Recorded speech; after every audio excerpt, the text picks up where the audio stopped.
I'm Ava Morgan. I'm 31. And last weekend, my family sat me at the kids' table during my own brother's wedding. Right between a 10-year-old with grape juice on his tie and my cousin's daughter who was learning how to use a spoon. I wasn't late. I wasn't underdressed. And I sure as hell wasn't laughing. I looked at that tiny folding chair and that plastic plate, and I just knew. This wasn't an oversight.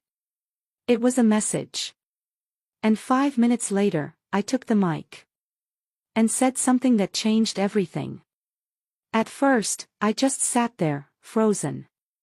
Not because I didn't have the strength to get up, but because the realization hit harder than I expected. After everything I'd done to rebuild my life. After cutting through years of emotional neglect and carving out my own success. This was still how they saw me. A leftover. A misfit. A side character at my brother's big day. I scanned the room.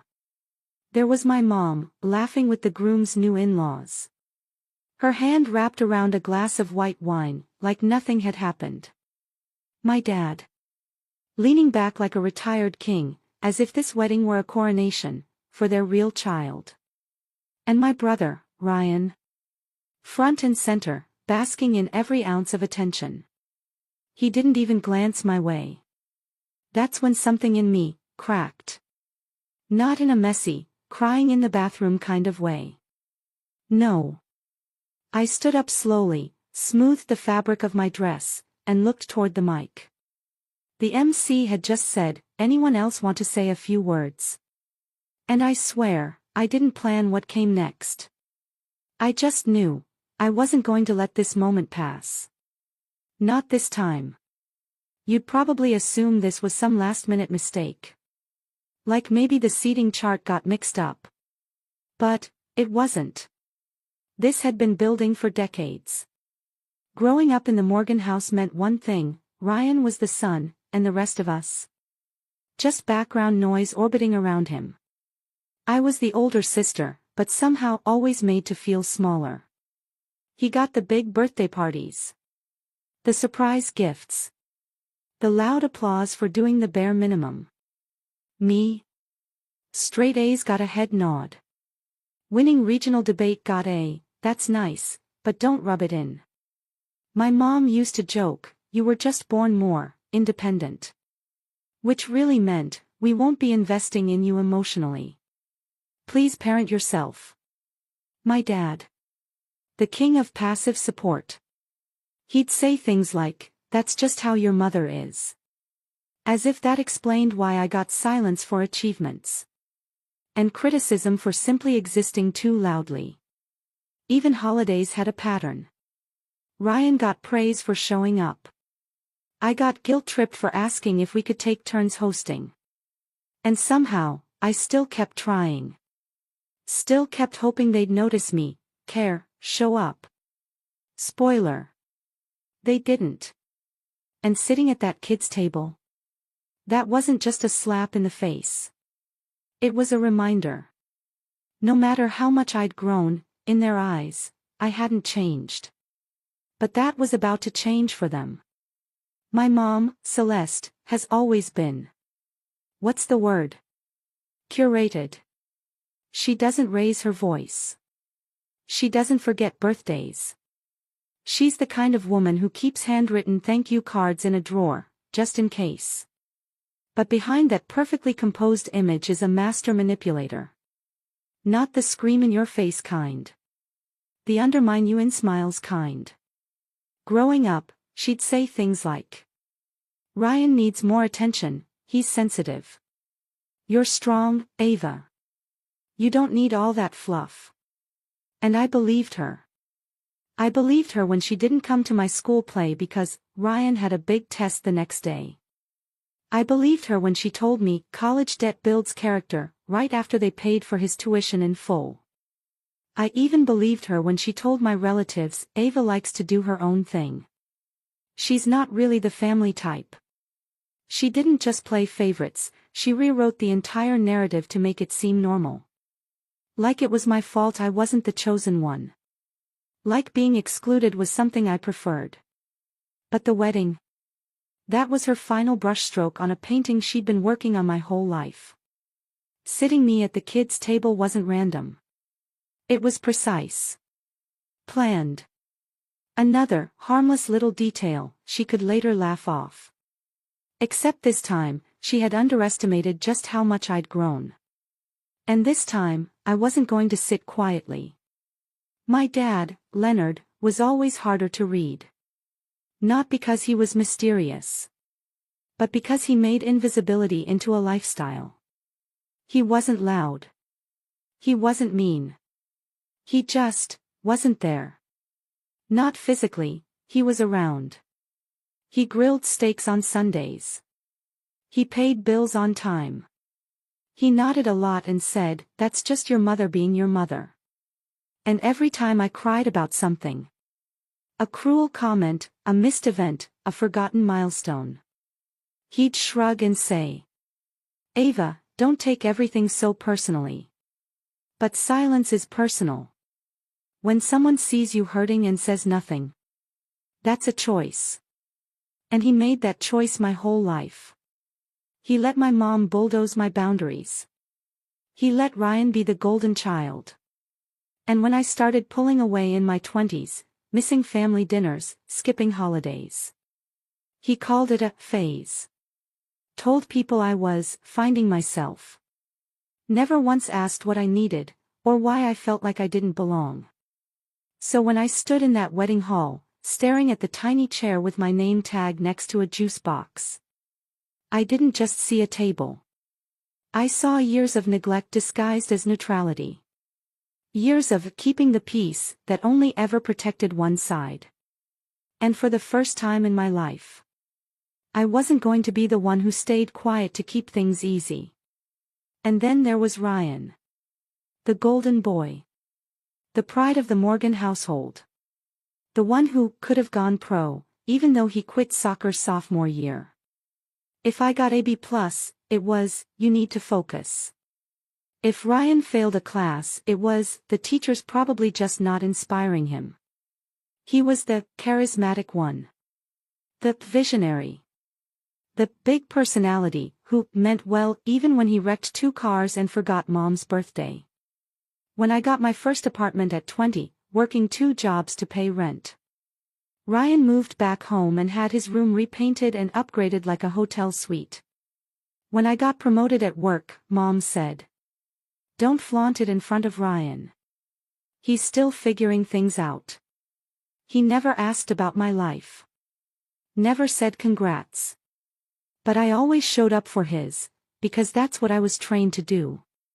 So when I got the wedding invite, I wasn't surprised to find I wasn't in the bridal party. Not shocked that I wasn't asked to help plan or give a toast. But sitting me at the kids' table. That was new. That was bold. And he didn't even flinch. Didn't look over. Didn't text. Didn't notice. Maybe because when the whole world tells you you're special, you stop seeing the people around you. But I was done being invisible. And Ryan was about to hear my voice, clearly, for the first time in his life. Looking back, the signs were all there. The group chats I wasn't added to. The planning dinners I wasn't invited to. The dress code memo that arrived a full 2 weeks late, almost like an afterthought. When I asked my mom if she needed help with anything, she said, "Oh sweetheart, the bridesmaids have it handled. Just show up and look pretty." That stung. Not because I needed to be in the spotlight, but because I knew I'd once again been assigned my role. Audience. Not participant. Even the seating chart had been sent around for approval, in a thread I only heard about later from a cousin. I wasn't in the wedding party. Wasn't asked to give a speech. Didn't even get a hotel room comp like Ryan's friends from college. It was like someone had gone out of their way to erase me from the story. While still insisting I show support with a smile. And like always, I bit my tongue. Bought a dress. Wrapped a gift. brushed off the snub as just wedding stress. But that chair. At that table. That wasn't an oversight. It was a statement, loud and clear. You don't belong here, Ava. You never really did. And if that's what they wanted to communicate, then it was only fair I used my voice, too. I remember standing in front of the mirror that morning, running my fingers down the side of my navy blue dress, wondering if I was overdoing it. It was a soft satin wrap, tailored but not loud. Classic, tasteful, not trying to outshine the bride or anything. The dress code on the invite said, formal cocktail attire. But when I got to the venue, it was like stepping into some alternate reality where that rule didn't apply to everyone. My cousin Maddie wore white lace. Yes, white, at a wedding. And no one blinked. One of Ryan's old frat buddies had a paisley tie and dirty sneakers. My uncle wore khakis. But me? The minute I walked in, I felt the eyes. Not admiration. Judgment. Mom pulled me aside near the hors d'oeuvres and said, "You didn't need to go so formal, Ava. You don't want people thinking you're trying to stand out." Stand out? I'd barely been included. It wasn't about the dress. It was never about the dress. It was the unspoken rule they'd always had for me. Don't make us uncomfortable by existing fully. Stay neutral. Stay small. Stay out of the picture unless we need you to applaud someone else. But this time, I wasn't going to shrink. I wore that dress like armor. Because by the end of the night, I wasn't just going to be seen. I was going to be heard. I walked into the reception hall alone. Jessica, my partner, couldn't make it. Her mother had surgery the night before. So it was just me. And honestly, that felt symbolic. The room was stunning. String lights wrapped around wooden beams, gold accents on every table. And a soft jazz trio playing near the bar. I paused by the seating chart, scanning for my name. Half hoping I'd see it near some cousins or old friends. But there it was. Ava Morgan, table 19. I followed the little decorative sign, past the bar. Past the rows of white-draped round tables filled with champagne glasses and candlelight. And then I saw it. Table 19. It wasn't even a real table. Just a folding rectangle tucked in the back corner, covered in a plastic tablecloth with cartoon animals on it. No joke, cartoon animals. Crayons. Chicken fingers. Juice boxes. Surrounded by kids aged 6 to 12, half of whom I didn't even know. The other half, busy throwing bread rolls at each other. And in the center of it all, my place card. Perfect cursive. Right between Liam, age 10, and Caitlin, age 8. At first, I thought it had to be a mistake. I stood there for a full minute, just staring, waiting for someone to come over and laugh and say, "Oops. Wrong table, let me fix that." But no one came. They knew exactly where they'd put me. And they wanted me to sit in it. So I did. Just for a moment. Long enough to feel the weight of every slight. Every dismissal. Every time they asked me to dim my light so Ryan could shine brighter. And then I stood up. And walked toward the mic. As I stood up from that kid's table, my chair gave off this loud, awkward scrape that made 3 toddlers look up in confusion. One even asked, "Are you someone's mom?" I didn't answer. I straightened my back, took a deep breath, and looked around. And that's when I saw it. The smirks. My Aunt Denise nudging her sister with a look that said, "Here comes the drama." One of the groomsmen chuckled, glancing over like he was watching a reality show. Even the wedding photographer caught my eye, and quickly looked away. But the real kicker. My mom. glass of champagne in hand, already leaning into my dad's shoulder. She caught my gaze. Didn't flinch. Didn't wave me over. Just sipped her drink and turned away. Like she hadn't just orchestrated one of the most humiliating moments of my life. And Ryan? He was deep in conversation with one of his old college roommates, laughing. Big, booming laughter. Oblivious. Or maybe willfully blind. No one stopped me. No one pulled me aside and asked if I was okay. I was alone in a room full of people I was related to. That kind of loneliness hits different. But I wasn't crying. Wasn't shaking. Something inside me had gone quiet. Still. Like a flame narrowing into a single, focused point. And I walked, calmly, deliberately, straight toward the microphone. Because if they were going to seat me like a side character, they were about to find out I'd been the main one all along. Halfway to the mic, I passed table 4, right by the dance floor. That's where I saw her. Jenna. My cousin. Same age as me. Didn't even finish college. Still lives at home. Once called me weird for bringing a book to a barbecue. And yet, there she was. Perched in a velvet chair, sipping Prosecco, sitting with the bride's sister, 2 uncles, and Ryan's best man. Her place card gleamed like it belonged there. She looked up, caught my eye. And smiled that pity smile. The kind you give to someone when you know you've won something you didn't earn. That's when it hit me. It wasn't an accident. They hadn't just forgotten to seat me properly.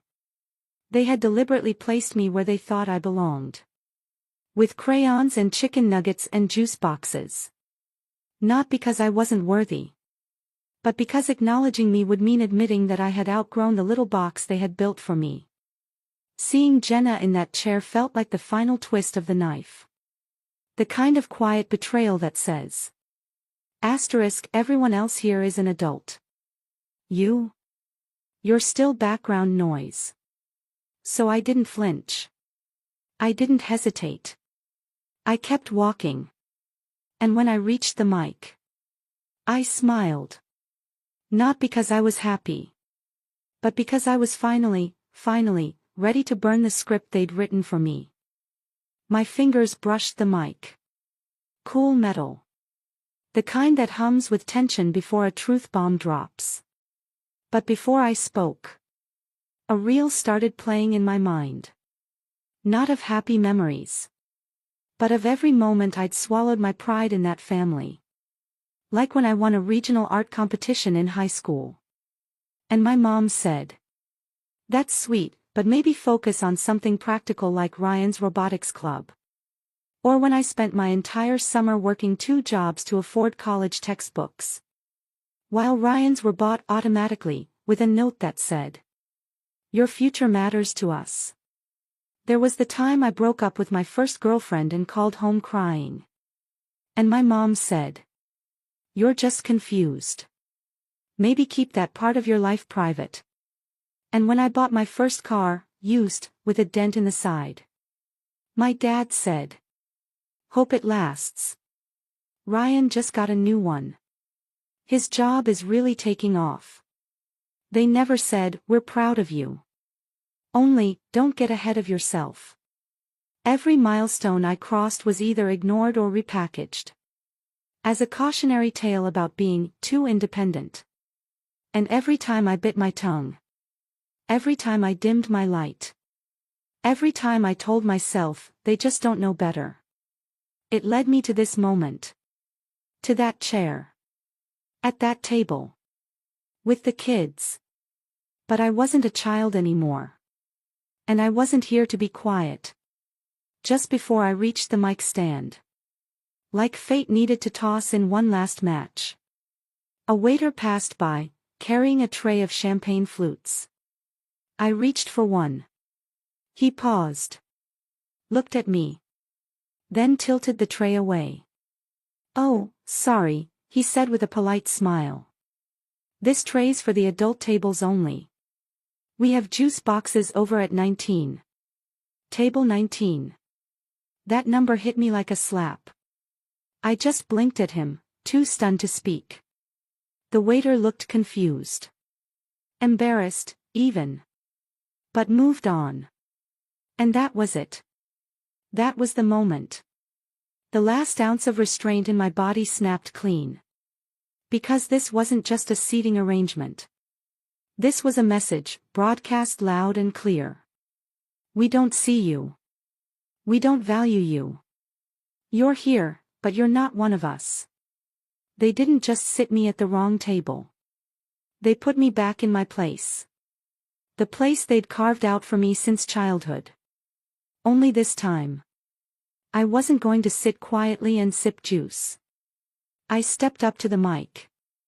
Looked out at the room full of champagne and polite smiles and curated silence. And said, "Hi, everyone. I wasn't planning to speak today. But since I'm apparently sitting at the kids' table, maybe it's time that the child said something." There was a pause. Not the kind that invites applause.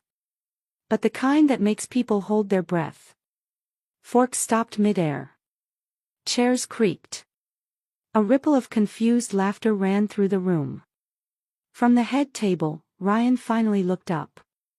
His grin faltered. And for once, he didn't have anything clever to say.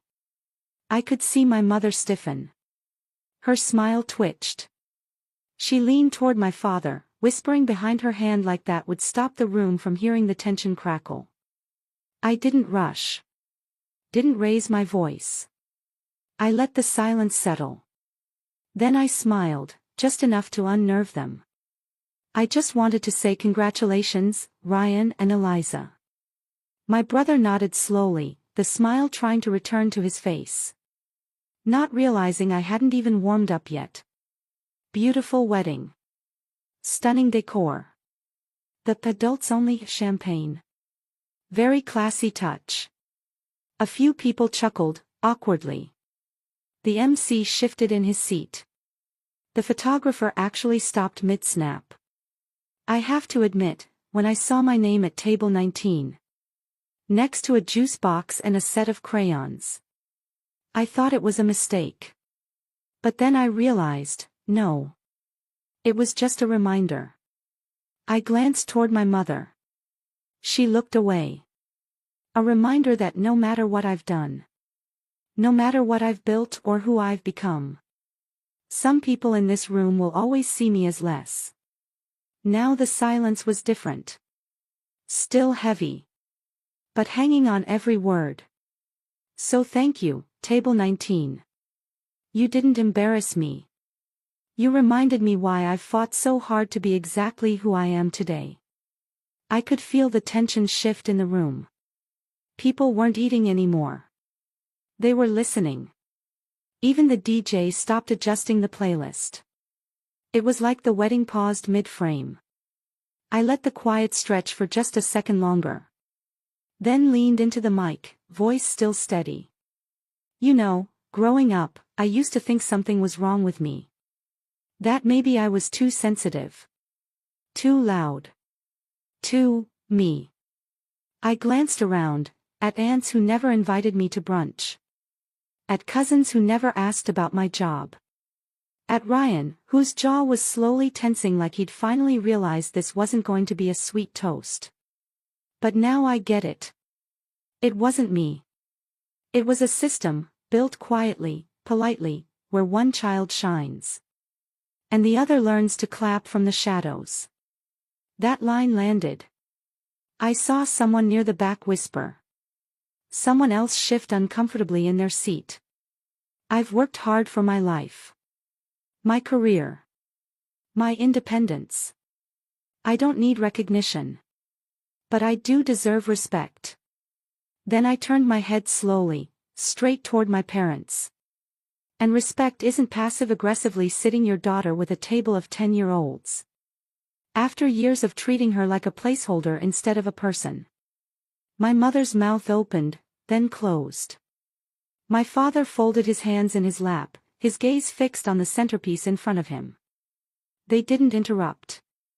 Because deep down, they knew I wasn't wrong. I took a breath. Not because I was nervous, but because I wanted them to feel every word that followed. You didn't just seat me at the kids' table today. You've been seating me there my entire life. A quiet gasp rippled through the crowd. Asterisk every time you told me to tone it down. To keep things private. To not make a scene when I was hurt or overlooked. You were really saying, sit down, Ava. Don't make us uncomfortable. I saw Ryan's new wife, Eliza, shift awkwardly at the head table. She didn't look angry. She looked sad. Like she was watching a car crash happen in slow motion, one she hadn't signed up for. And yet I kept showing up. I came to birthdays where my name was left off the cake. To family dinners where no one asked how I was doing. To holidays where I brought gifts and left with silence. I turned my attention briefly to Ryan. And you, my golden boy brother. You never saw it. Or maybe you did, and just chose not to care. He looked like he wanted to speak, open his mouth, say something clever. But he didn't. Because there's no quick comeback for truth. You got the attention. The spotlight. The benefit of the doubt. And somehow, it still wasn't enough. Because I was never allowed to simply exist without being diminished. I stepped back from the mic for a beat. Let it land. Let the silence settle like dust in sunlight. This wasn't about vengeance. It wasn't about ruining a wedding. This was about truth. The kind that no one in my family ever had the courage to say out loud. Until now. I leaned slightly forward. And since no one else seems to want to say it out loud, I pointed gently across the room, toward the corner where table 19 still sat. Half-eaten chicken nuggets and crumpled napkins in full view. That's where they sat me. Over there. With the kids. Next to a fourth grader who spent 20 minutes explaining Minecraft to me. A ripple of uneasy laughter passed through a few guests. Most just looked down. And look, those kids were sweet. They were polite. Honestly, they made more eye contact than half the people in this room ever have. A few people smiled nervously. But I wasn't done. But here's what that table meant. I raised my hand, just slightly, for emphasis. It meant. You don't matter enough to sit with adults. You're here, but only on our terms. Know your place. My voice didn't crack. It didn't rise. It cut. Because it was measured. Because it was true. You could have put me anywhere. At a cousin's table. With my college friends. At a seat that simply said. You belong here too. But you didn't. I turned back to my parents. They weren't hiding anymore. They were staring straight ahead, as if bracing for impact. That table wasn't an accident. It was the most honest thing you've ever said to me. You could feel it. The energy in the room shifting. No more awkward laughter. No more clinking glasses or whispered side comments. Just silence. And stares. Not all judgmental. Some stunned. Some, knowing. I caught my Aunt Melissa wiping the corner of her eye. She'd never said a word to me growing up. But in that moment, her face said everything. Across the room, one of Ryan's old college friends whispered something to his girlfriend.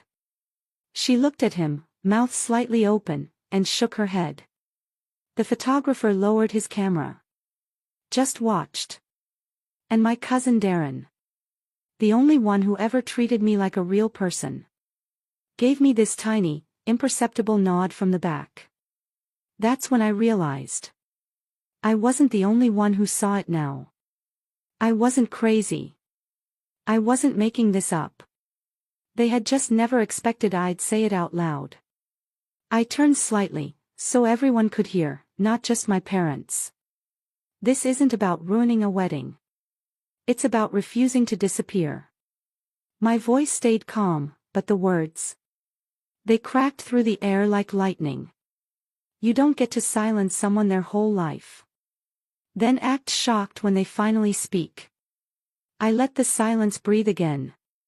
Not to be dramatic, but because I wanted every word I said next to land without echo.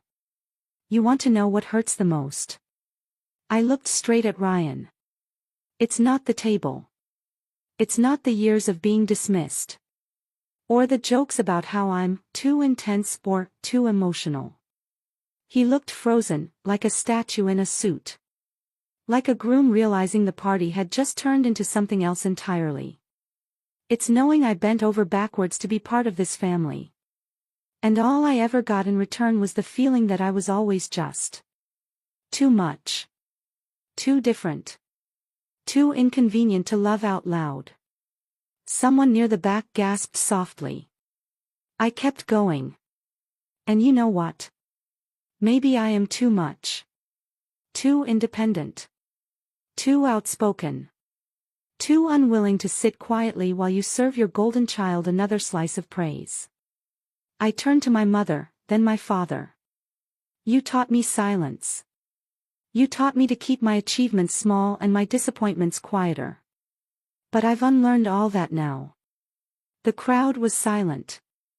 Still. And for once, I wasn't afraid of their silence. So this little moment at the mic.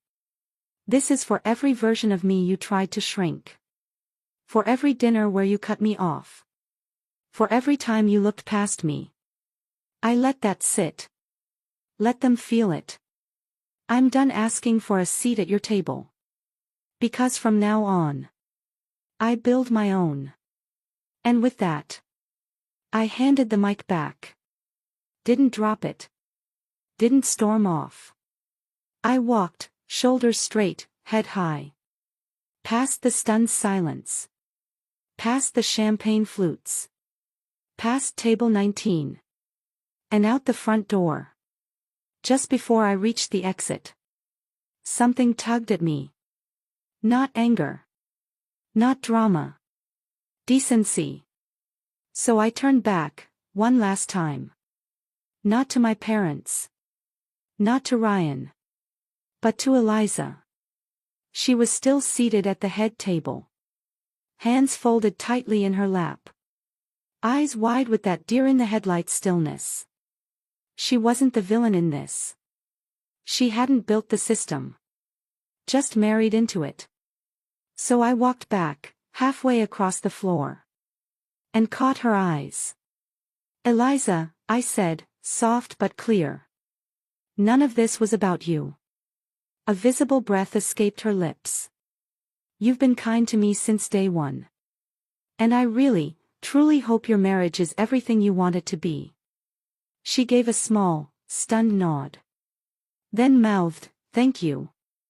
And that moment, that small flicker of respect between two women. In a room full of dysfunction. That meant something. Because in a night full of people pretending, she didn't look away. And I left knowing that not everything in that room was broken. Just the parts I'd finally decided to stop carrying. I didn't slam the doors. Didn't storm out in tears. Didn't need a dramatic soundtrack behind me. I just walked. Down the reception hall. Past the guests still frozen in their chairs. Past the servers now unsure whether to keep pouring drinks or start clearing plates. I could feel the weight of every stare on my back. The stunned silence behind me. But I didn't look back. Because I wasn't leaving in shame. I was leaving free. For the first time in years. I wasn't carrying their approval like it was oxygen. I wasn't hoping they'd come chasing after me. I wasn't aching to be understood. I had said what needed to be said. And whether they liked it, hated it, or spent the rest of the night pretending it didn't happen, wasn't my burden anymore. Outside, the air hit my face like a reset button. Cool. Clean. Undeniably real. I walked to my car. Slid into the driver's seat. And just sat there for a moment. No music. No tears. Just a strange and unfamiliar feeling. Peace. The kind that only comes when you stop asking for permission to exist. The next morning, my phone lit up like a slot machine. Texts. Missed calls. Voicemails. Emails with subject lines like, "Let's talk," and "What happened last night?" Some from cousins. Some from people who were at the wedding. Some from people who weren't. But heard about it within hours. Family trees have fast roots. And gossip travels quicker than truth. My mom's message was short. "You embarrassed us. I hope you're proud." My dad didn't bother texting. But he sent me a calendar invite. For a Zoom call. As if this was a quarterly check-in. Ryan's message came later. "I had no idea you felt that way. I wish you told me before doing that in front of everyone." I didn't reply. Because I had told him. Hundreds of times. Just never into a microphone. But buried among the noise were messages I didn't expect. From old classmates. From my Aunt Melissa. From even the wedding photographer. One read. "Thank you. That was the most honest thing I've seen at a wedding." It wasn't a scene. It was a statement. Another. "I saw you. I heard you. And I'm sorry I didn't speak up when I should have." And perhaps the most surprising of all. A message from Eliza.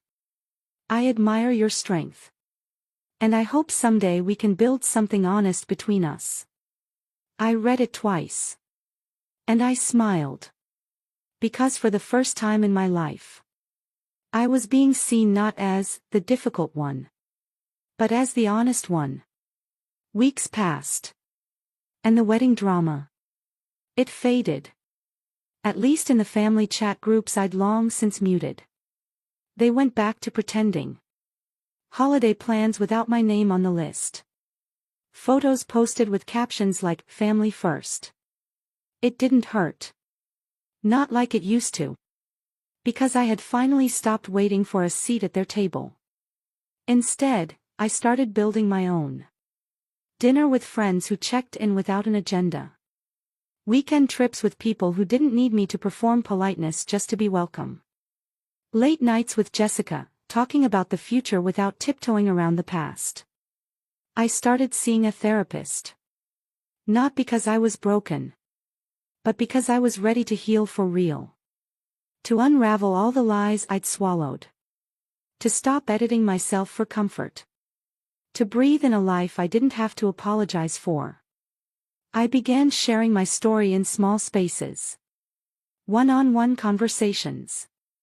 A few online forums. People listened. And every time someone said, "Me too," it reminded me. I wasn't alone. I wasn't the only one who had been minimized. Silenced. Sat in the corner like an afterthought. But I might have been one of the first to stand up and say it into a mic. It's funny, really. They sat me at the kids' table thinking they were making a point. And in a way, they did. Just not the one they intended. Because that night didn't break me. It built me. Not with applause. Not with vindication. But with truth. Truth I didn't need them to accept to make it real. Truth that gave me my voice. Not the quiet, polite one they raised me to use. But the one that shakes rooms. If you've ever been sat at the wrong table. Literally or metaphorically. Just know this. You don't have to stay there. You don't have to prove your worth to people who profit from your silence. You don't have to earn a chair in a room that never saw you. Build your own table. Set it with boundaries.